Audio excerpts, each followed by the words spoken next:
Selena, Vaiko அவர்களை சந்தித்த பின்பாக பாமக தலைவர் அதேபோன்று நாம் தமிழர் கட்சியின் தலைவர் சீமானையும் சந்திக்க உள்ளதாக தெரிவிக்கப்படுகிறது.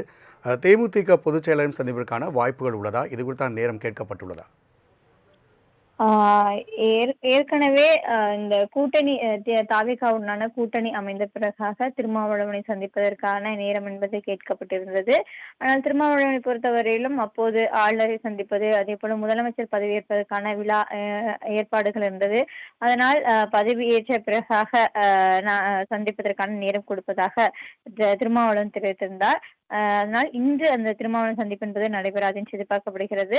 அதே போல தேமுதிக, அதிமுக இருக்கக்கூடிய தலைவர்கள் உள்ளிட்டவர்களையும் சந்திப்பதற்கான திட்டம் என்பது அடுத்தடுத்து வரக்கூடிய நாட்களில் இருக்கும் என்று எதிர்பார்க்கப்படுகிறது. இன்றைய பொறுத்தவரையிலும் குறிப்பாக பாமக, அதே போல அதன் தொடர்ச்சியாக நாம் தமிழர் கட்சியின் ஒருங்கிணைப்பாளர் சீமான் ஆகியோரை சந்திப்பதற்கான நேரம் என்பது கேட்கப்பட்டிருக்கிறது. மாலை 5 மணிக்கு சீமானை சந்திப்பதாகவும், அதே போல 4:30 மணிக்கு மேலாக பாமக தலைவர் அன்புமணி ராமதாஸை சந்திப்பதற்கான நேரம் என்பது கேட்கப்பட்டிருக்கிறது.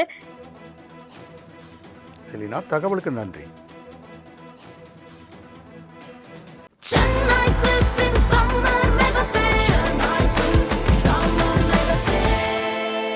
The Chennai Silks in Mega Summer Sale.